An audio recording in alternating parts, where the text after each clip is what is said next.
Good evening and welcome to another edition of TRD Talks Live. This is a very special edition because we are actually live. After months, we have our panelists together at the home of Josh Flagg. So Josh, first of all, thank you very much for hosting us. My pleasure. It's your beautiful place. I'm Hiten Samtani, TRD's associate publisher. And today we're going to be talking about the Los Angeles luxury market in the midst of the pandemic. And we have some of the top professionals in Los Angeles to talk about that. So to my immediate right is Rayni Williams. She's from Williams & Williams team at Hilton and Highland.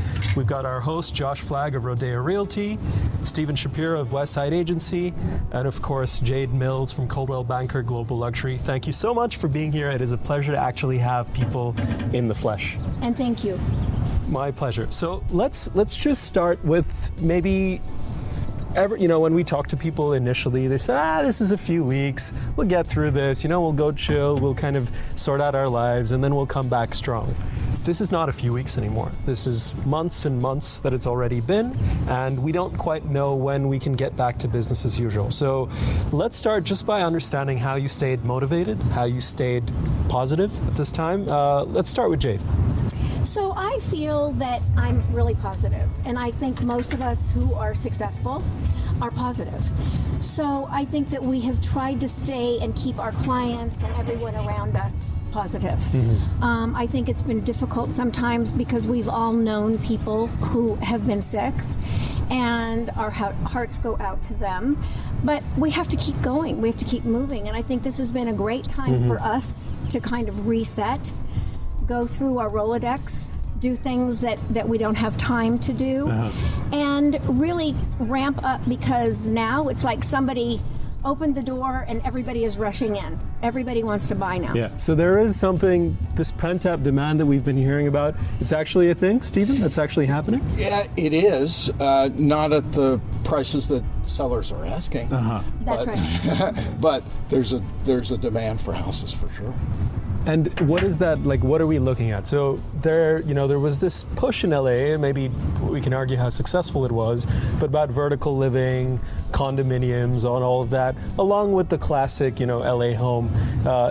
Josh, what do you think? Is that a thing of the past? That density, condo living, bring New York living to Los Angeles? Well, I don't think it's a thing of the past. I think if anything, it's more now. I mean, if you look behind me, you can see towers going up in Century City. Right. You can see. I think they're going to take many years to sell. That's my point. That's my point. Let's not forget the Century. Remember that kind of came up right at 2008 or. And look what they're selling for now. Yeah. And which is surprising because not much more than they were selling for. Exactly. You're talking about the Rosenfeld project. No. We're talking about this Century. AM Strip, whatever. It's related. Related. But in any event, no. But condos are not really appreciating assets when you think about it. Like, you don't move to New York is a different animal. Sure. Co-ops, condos, that's what they have there. You don't move to Los Angeles to live in a condo. Not that we don't have fabulous buildings, we have fabulous projects. I mean, that's going to be amazing, the new Fairmont or whatever the Rosenfeld project. Yeah. But do you really want to live in a condo when you move to Los Angeles? Like, look where we're in paradise right now. We track all that. What we've been doing is we've been tracking the past week compared to the past week the year before. And last week, condo transactions were down 71%. Why? Because people aren't buying them. Yeah. You said last week versus this week. No, last week versus last year. Last year at the same sorry. time, right. So, one of the problems with New York is they don't want to get in an elevator with 4 other people. They don't want to press a button that somebody else has pressed. People are leaving New York this to go culture of fear now. Horizontal. And the reason for all this development is that money was so available. People were developing because hedge fund people had no place to put their money to make money. So they look at New York, look how overbuilt it is, because there's money. A developer will build anything. Well, and also if you foreign give them countries, money. they used to be able to take their Well, money with out the very EB5, easily. yeah. Right. So that didn't work out so well. Historically, and I've been doing this 42 years. I don't know how long, Jade. So I've been through this. We're not talking about it. Less than you, it's not okay. COVID, but I've been through every kind of market reflex that we've seen, and it's always condos that are last to come back. Okay. You remember Wilshire Boulevard when it was rusting steel structures? That was just before. Those are Jonah Goldrich days. Just before I came into the business, but we are seeing people buy like crazy. I mean, homes. People are coming from New York, even Miami, and Canada and wanting to buy here. Yeah. So I think people are feeling that this is safe here, safer. Look where we are. Yeah, look where we are. I agree. It's behind us. This is unbelievable, and we're in what? We're in April to May, June. We're in June right now. Right. See, COVID's been time- so long. time is I'm no- I'm sitting the other day in the pool. It's a Sunday, and I think it's a Sunday. I call my sister Claire. She's sitting over there. I go, Claire, what are you doing? She goes, I'm at the office. I go, Claire, it's a Sunday. She goes, it's Monday afternoon. Swear to God, this is not. Time has become a very It's fluid. become, and yesterday we're sitting up again in the pool, me and my other sister Hillary, and we're like, why don't we just do this every day? This is great. Yeah. I mean, you don't really need to be in an office when you think about it. I mean, we're so lucky, especially in Los Angeles. I mean, It's a great way to work. it's On funny a that what raft you just said in about the the pool. condos, they're always the last to come back. Yeah. The first to always crash and come back are condos and secondary homes, Malibu.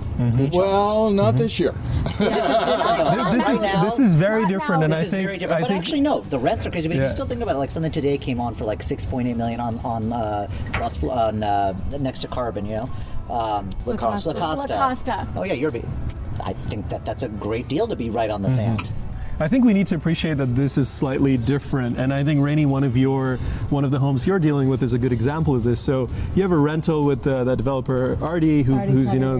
builds these sort of extravagant spec homes, Yes. and he's put something up for $350,000 a month as a rental, Yeah. and not like a couple Where's weeks that? rental. This is a San Onofre. yeah. So wow. talk about that. Talk about the kind of the what's he thinking about? What kind of market or buyers or renters is he That targeting? was sort of like a COVID pivot because he wasn't ready to sell it. So we said, people aren't chartering yachts this summer. They're not going to Europe. They're not traveling, but they are coming from New York, Chicago, wherever, Canada, to LA. So we kind of convinced him to do that and try it out because obviously there's tax benefits for a seller to rent a property, so that would be beneficial for him. And he's not there yet, ready to sell it. He didn't want to put it on the market, but this kind of lets him take a longer period to think about, what. And you're seeing demand? You're actually We've seeing. had like 4 offers.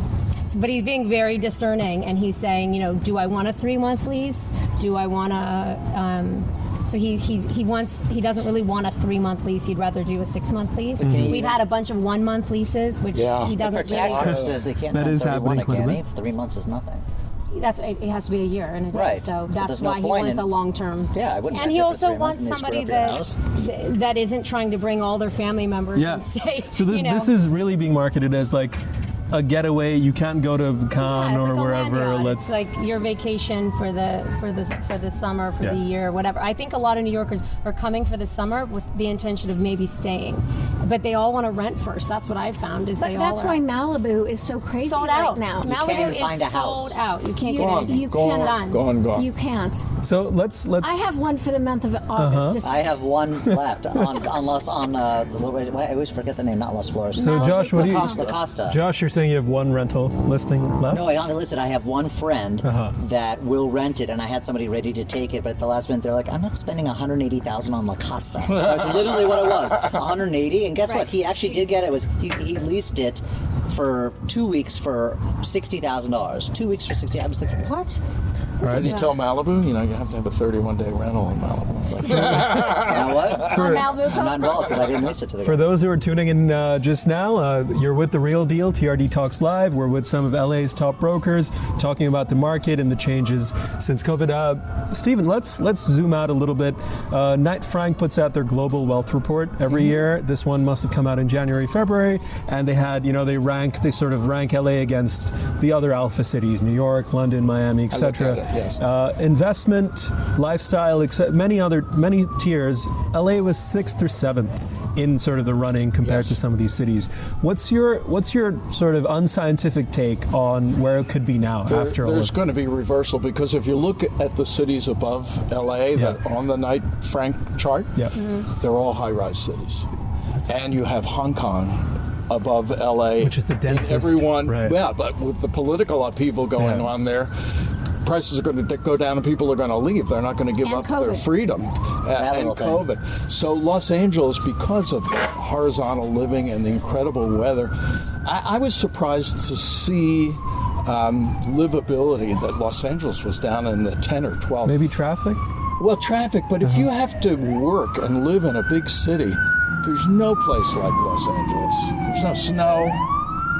The air is relatively clear now. Yeah, traffic, but you wind up Traffic's living. okay. You wind up living where Yeah. traffic isn't an impediment. You're not driving from Covina to get to your office in Right. Century City. But let's So talk for about us, our it's police not bad. department. I listen to best. it. You can hear We them have right two now. minute- 2-minute response time. No, less. Our last 1-minute response Yeah. time. So you think in terms of some of these indicators, LA is going to move up in terms of compared to the other cities? The only negative to LA is that it's in the state of California, which is the highest Taxes. state And it's income gonna get tax worse, in I the heard, country. And potentially. if we have a $54 billion budget deficit, taxes are going to go up. Yeah. So Somebody that told me would be the the other day, though, only we're going to have a detriment. major disaster. I don't know if this is true, but because of all the businesses shutting down and not being able. Speak up, Josh. Oh, sorry.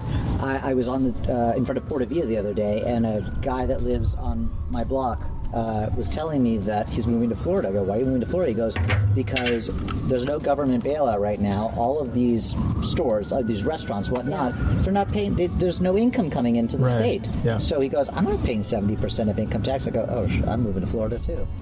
Or Tennessee, or Texas, or No, Nevada, you or moved to Tennessee. Washington. Let me know how that works out for I you. love Tennessee. Do you want to live You there? love Tennessee, but you live in LA and you're in Angeline. Like it's I love hard to. Nashville. You love a lot of things when you consider Correct. taxes. Yeah, yeah. You love a lot of things. That's where your ex is. I would kill myself to live in Nevada.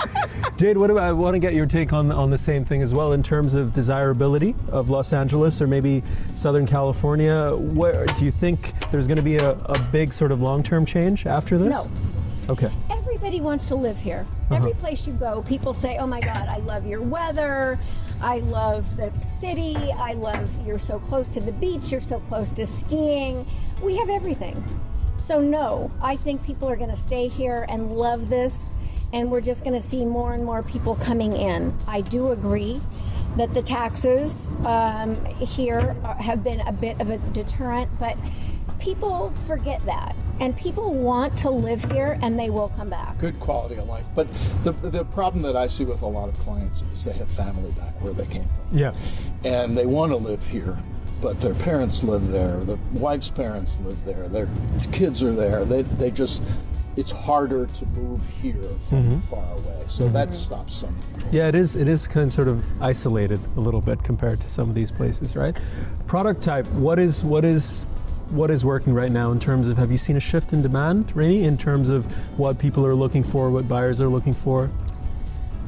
There's a lot of buyers looking. Or if not, if not changes, maybe changes in what amenities are required. Well, you know what the real changes are is like the buyers are out there, they're looking, but are we transacting? Because they want this, the seller wants that, and are we gonna meet? It's becoming very laborious. You're driving a lot of people around, showing a lot of houses, more so than I think more than 4 months ago. Okay. You know, Definitely. and it's just become very, it's very hard to transact because you have to get into the reality of what is unknown to us right now. So are sellers You don't- not saying, all right, like I will bite the bullet and just take this? Not all sellers. If you're leveraged and you're a seller, you might say, okay, I'm going to bite the bullet and let me, figure out how I can take less right now and not lose it all in a few months. But not all sellers are ready. But many of the buyers, I think, are stepping up. They thought in the beginning that they were going to get like a good steal deal, of some sort, right? and it didn't happen. They try, and if they, and if they I can't see get a lot of Sometimes they houses selling succeed, for though. way below what the asking price was. Yeah. Sometimes they Lot of succeed, though. houses. It's hit or miss. That Once might in a be while, you getting get real, somebody as too. a seller that's a little bit Of nervous course and it will is. sell their house dramatically less than what it's worth because they're nervous of what is coming, which I don't think is. Like that house, 911 Beverly is. I just keep talking about the time. They paid 17. What did I can't say them. What did they pay for that property? A lot more than what they sold it for. That's an example. There are hit and miss. What? There's a hit. It's a hidden. There are some properties that people are getting really good deals on, but it's Yeah. the sleeper properties. It's the ones that have been sitting for a while. Right. And if the seller's not motivated, Yeah. and they're living through this crisis, And they don't and they have no a real place to reason. go, why are they going to sell? Right. I'll tell You you- were going to say something? You were going to add something? To what Josh said? Uh-huh. Yeah, I mean, I think, to his point, it's like there are people that are going to say, let me just get ahead of this. And I'm getting a lot of people that want to move, too. Montecito is a popular place right now where a lot of figure that one out. I love it. I love it. I love very it. Live there all year sleepy. round. Yeah, but it's also sold out for the summer. Everyone's going there, and I've had 3 listing appointments where sellers were moving to Montecito because it just seems. What about those mudslides? Are they a thing of the Oh, they past forgot now? about They that. forgot about It's that. like- That's over. They weren't mudslides. They were mostly from the creeks fire. and But are we boulders done? coming down. Are we done with those? We're done with it. things? Never done in with 5 years the- from now, we'll be done with the COVID. We'll be on to fires something are- else. yeah. They forget about whatever. It's like Jade said, people forget because you have this, and it really is the quality of life. So it's like, I say it's like childbirth. It hurts really bad, but why do people have multiple kids? Then you have another one, right? Why does she keep having kids? Because it's so worth it. It's like, It's worth It's it. a good enough. Sometimes. To your point, I was telling Josh, let's do it inside. And he's like, no, the view. That's what we need. all So about the view. it is all about It's that. about the Lucky we view are. or Why the do we have to sit land. in a dark house when we can sit out here? It's fabulous. I agree. Let's talk a little bit about marketing. All of you are selling sort of top tier properties, which involve a lot of elaborate marketing in normal times, open houses, multiple showings. You get very creative with your sort of live presentation, if you will. In the last 2 or 3 months, you haven't had that luxury, so you've probably had to rely more on your social and digital and reach. Can any of you talk about some of the phone. changes? Pick up the phone. No, the phone's not what I'm talking Rolodex. about. No, Yeah. but Call that people. is networking is what we're doing right now, and we sort of got so involved with emailing and texting that we weren't picking up the phone and actually calling people. And I think that that's what we're doing. Communication is everything, and reaching out. I have this also. A lot of people are now saying, oh my gosh, I had to be home all this time because of COVID. And now I really love where I live and never want to move, or really I don't hate like where I being live. I need to here. get out of and here. so This I is want not- another I need house. more space, or I need. But I get what you're saying. I think what you're talking about are these extravagant open houses. Yeah. And With the aerialists and fire dancers That was and all. something to satisfy a spec seller, seller that's right. who had an empty house, and whatever broker gave him the best story of what I'm going to do, Yes. Right. that's Yes. who got the Yes. listing. So now we've learned that But everyone rode that wave, or many I never people. did. Or Our many company, people rode Westside that Estate wave. Agency, has always been very connective to the clients individually, because the likelihood of having a dinner party of, sorry, Josh, 50 Bravo people sitting at a dinner No table offense taken. of somebody buying a house is pretty remote. We rely on our own internal network to reach people, and we haven't varied that at all. I agree. Nothing wrong Those with my network. they never sell the house. Those events, it's always for the seller. But the seller something wants it, and did- you have to do it, or you don't get the listing. But you had to rely a little bit more on your digital presence. Both of you, I know Yeah. for sure, have a pretty strong following online. Were you able to tap that in any way that was different? By the way, my social media following, I found this incredible. Since COVID has grown exponentially, and I figured out why. Because no one else has anything to do anymore. All they do is sit all day and look at Twitter Yeah, because that's there's nothing to But do. is that translated in? Is there a actually- no, business it's- advantage It for is. that? We have ways of tracking where my business is coming Okay. from. We are getting a lot more leads from the internet than we used to. I used to do a lot of advertising in the Los Angeles Times, and I guess I still do. I don't know yet because I'm not doing it right now, which is another question. I don't know. Are any of you? Nope. I'm not doing it. Nope. And I don't know if it was Steven, even. you never did. Nope. Right? But I don't it's every Saturday. No, but honestly, No, I know, but you've never really believed in No. print ads. No. And listen, and I. And statistics show that Right. they don't Silent. I can't turn. result in anything. Yeah, I thought it's it was true. off. To be honest with you, though, I don't even know is the LA Times. I do it just because I feel like you have to have a presence in there. But how many people really are opening? But- their but business? No, you're people now- read the LA Times. People And read that's the why New I York Times, consistently but- do it for 13 Right. years. I take out double pages. I but believe in that. I But don't I honestly know wanna- if anyone's ever is- called me because of it and said, Right, "Hey, I want to buy a exactly. house." Is the And you'll know where social to find media out. stuff, is that presence helping you now more than any I time? don't have a tracker. I'd love to have your Yes. tracker. I don't have a back end It's so easy. I'll give you the algorithm. biggest tip ever. Dummy. put a different phone number in every different application and have it forward to your cell phone. That That's is too much that work. is kind of creepy, Josh. But we'll accept it. Hey, look, I will tell you, my partner, Kurt Rappaport, is a monster. He's an animal. He's the number one. He's an animal. No social media, Yeah. no, glorious open house, just connections. Each person you would do a deal with is the next person that's Yeah. going to refer That you a guy's a killer. client. Yeah. And That's so true. that's how Westside Estate Agency You does guys business. just did the new Geffen deal, the $68 million transaction, right? You were on both sides, Kurt and yourself.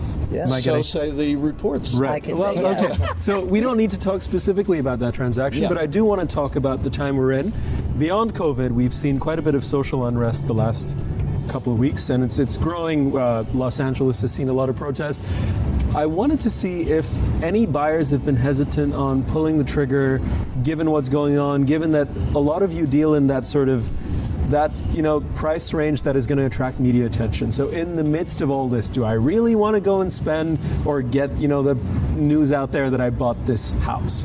I'm wondering if that's been a deterrent at all, or the other way. My experience is, even when you sign a confidentiality clause, it's nothing. the buyer and seller that tell their friends, This oh, guess what I just bought, guess what I just or the sold. hairdresser. This is very good. So Kurt and I had this conversation with him 2 days ago. Just closed on Copa. We just closed a house on Copa, and I said to Kurt, I said, let's sign an NDA and let's have the buyer and seller sign. He goes, why? He goes, because we know that it's going to be one of them that's responsible, and guess who's going to get the heat when it gets out? Yeah. We're the ones that's going to get the heat on it, and guess what? 2 days later, the news hits that, and I called Kurt and I go, by the way, I'm surprised. This is yesterday. I'm surprised that Copa hasn't hit the news yet. Who bought it? He goes, what are you talking about? It was out 3 days ago. I wasn't even aware of it. It already. And But who does leak it always, Josh, though? to my question though, has there been any sort of hesitancy based on what we've been seeing, all the sort of the unrest that we've been seeing in the city and in the country? I have clients that are looking to buy if they're confident that it's going to be a price that they're safe with 2 years later. Okay. So they want.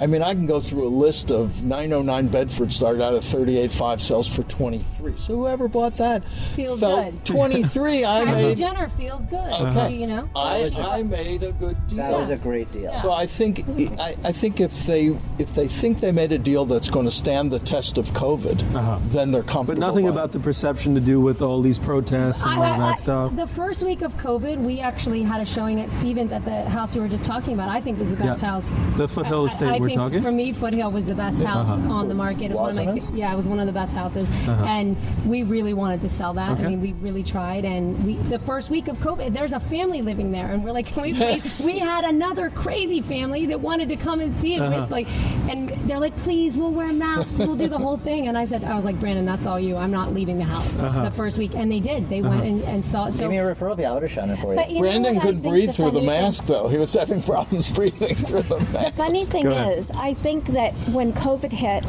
everyone was, okay, we don't want to go into a high rise. We want a house. Right. Yeah. Then the riots happened. Yeah. Well, guess what's coming? Oh, that's Okay, hold on. Guess that's what's 10 happening? Nobody's days saying ago. that the That's elections 10 are days coming ago. up. And Has anyone then thought about people that? were saying, I think I'd feel more comfortable, More safe in a high rise. safer in a high rise. Really? So I haven't in seen in 2 weeks, I heard people say, I want to be in a house, and then I want to be back in a high. So it's all what is going on that day. Yeah. But it's all being here. I mean, so many people are coming here. But there's not. So the product type is changing based on what's going on, but there's no one who's saying, look, I don't know, people are losing their jobs by the millions, protests are happening, maybe this is not the right time for me to go ahead? You haven't seen that I think that's yet. a really good question, because I think that it's a little bit more humility and like coming That's from a what very I'm talking flashy about. market That's that what we I'm all talking about. operate in, Yeah. and especially, we've been known to do a lot of flashy over-the-top Sure. marketing, and we've definitely talked to our sellers like, now is not the time. No, you no. don't want a video plastered of your $200 million house. Like That's that exactly doesn't my point. sound, Right. That doesn't sound appropriate. With girls playing in the pool. right? But buyers who have money want what they want. Yes. Yeah. If they want think they should be living at a different scale, Yeah. they'll buy the house as Right. long as they think they're making a good deal. They're not Right. taking their last dime. The fact that Right, David Geffen made a nice chunk of change from the previous transaction, so he had some. I had some before. Right. I'm sure. He wasn't broke before. It wasn't hurting. So, all of you, we're sitting here for a reason. All of you have a book of business that kind of sees you through the tough times and lets you profit off the good times. But many of you operate teams. Stephen, in your case, you operate a firm, right? Yes. You're a principal at the company. How do you keep? And we have a lot of brokers listening in and tuning in today. How do you keep people motivated right now if they don't have the kind of book of business that you do? Well, And, the cold calls aren't going to work as well right I now. was very lucky that before COVID hit, I hired a new general manager, Colin Keenan, Yes. who is just fantastic. And he organizes office Zoom meetings. He's doing office Zoom training classes. And we're small enough with a group of 45 people that you can do that. So he does all that. Every transaction that closes, I email or call the person that closed the deal and congratulate gosh. them. That's Things so that a nice. small company Yeah. can do that a big Yeah. company can't do. So we're very personally involved with each one of our agents. But isn't there some level of angst from some of these agents? Like, look, I just started this career. I made a big bet, Yeah. and what do I do now? Like, Yeah, they can't get a job as a waiter now. so how do you walk them through that? You use this period of time where it's slow to learn the business. The amount of people that don't know what it says in the purchase contract or in any other form that you use in our business is baffling. So you take the time and you learn your business so that when you have business, you become the advisor to the buyer or the seller. And the history, not right? The agent. And history the of the city, inventory. right? I think Yes. Josh, when Any inventory. I met Josh for the first Inventory, time, yes. he you remember you busted out those old deeds that you had, I think, from your grandfather. The deeds? Yeah, you had these beautiful old deeds, or come on. You had these incredible old documents. I think they were deeds. Real estate we had in Beverly Hills. You mean? No, you had these old records that you read to me from. But anyway, Was he born with a silver spoon? Honestly, you know what? I really wasn't. No, I'm pretentious on my own. I swear my parents are very low-key, humble people. Okay, all right, we'll move on. So you talked about being able to do that with the boutique firm. Jade, you're obviously at one of those giant firms, right? Coldwell & Banker is one of the biggest firms in the world, part of a public company. How do you do that? How do you sort of keep some of the people that you mentor motivated at a time when there's a lot of fear and uncertainty? Well, I set up a group of people called International Luxury Alliance. Okay. These are the top agents from all over the world. And no matter what happens in the world, we speak and we connect and we talk about where we are and how we can refer people. And that's where a lot of my business comes from. We connect with people in London and Paris and all over Turkey and Italy and everywhere. And this group is amazing for referral business. So I feel like that has been such a great thing for me. And But Global even Bank- even with global travel sort of frozen? but everybody knows people all over the world, whether they're there or here or where they are. And I just got a referral from back east, and they flew here. However they flew, maybe private. Private, I don't know. But they came and they bought.